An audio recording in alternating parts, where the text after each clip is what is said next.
क्या करता है, बंदा इस 2.5% को बचाने के लिए हीले ढूंढता है, बहाने ढूंढता है। यार मैंने तो अपनी बेटी की शादी रखी हुई है, ईद के बाद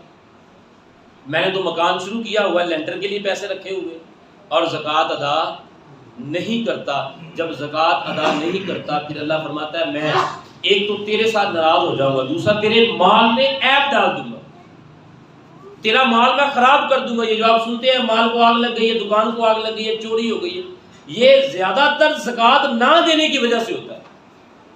कभी भी मालदार का माल अल्लाह ज़ाया नहीं करता। हाँ, दो वजह होती है। एक तो ये होती है कि जिस बंदे ने ज़कात वक्त पे अदा नहीं की, अल्लाह उसका माल खराब कर देता है, और अजाब वही है, सजा वहीं पे बरकरार है। ये नहीं है कि माल खराब हो गया तो उसकी जान भी छूट गई, उसने ज़कात नहीं दी, वो हिसाब अलग देना पड़ेगा जो ज़कात नहीं, क्योंकि वो तेरा था नहीं,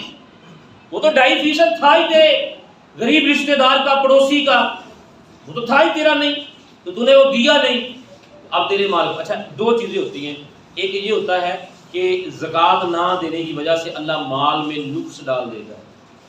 दूसरा ये होता है हर नुक्स जो है ज़कात की वजह से नहीं होता। ये भी ध्यान में रखिए, कोई तकलीफ कोई परेशानी आए, बाज़ तकलीफें इस वजह से होती है अल्लाह ने बेहतरीन इनाम देना होता है, और इनाम देने के लिए अल्लाह के पास उसको देने के लिए कोई बहाना नहीं होता, अल्लाह फिर उसको तकलीफ देता है। वो छोटी सी तकलीफ भी हो सकती है, बंदा उस पर सब्र करता है, अल्लाह उसे इनाम के तौर पे वो अजर अता फरमा देता है। और याद रखिए, ये हकीकत बात कर रहा हूँ वल्लाह,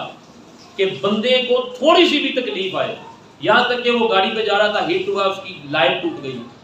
ठीक है, ये तकलीफ है ना, परेशानी अचानक, जरा सी भी परेशानी, कोई ऐसी परेशानी नहीं कभी जिंदगी में नहीं हो सकता अल्लाह अपने बंदे को कोई तकलीफ दे और उस तकलीफ का नेमुल बदल और नेमुल अजर उसने तैयार ना किया हो, कभी भी नहीं ऐसे हो सकता। वो माल का नुकसान है, वो जान का नुकसान है, वो बीमारी है, वो कोई भी परेशानी है, वो यहाँ तक के किसी चौक में आपको किसी ने तकलीफ पहुंचाई, गाली निकाली, आपको जलील किया, अगर आपने सब्र कर लिया, मेरे मालिक ने उसका भी अजर तैयार किया हुआ, उस वक्त तक अल्लाह कोई परेशानी नहीं देता जब तक अल्लाह पाक ने उसका बेहतरीन नेमुल बदल तुम्हारे लिए तैयार है ना किया। कभी भी नहीं ऐसे होगा। इसलिए कभी भी कोई परेशानी आ जाए तो ये ना कहा करे वो इंसान नहीं था, तो कहा करे कि मालिक तो खबर रखता है ना, तो इसका मतलब मालिक खबर रख रहा है, तो फिर मालिक ने इस परेशानी के बदले कुछ देना जरूर है।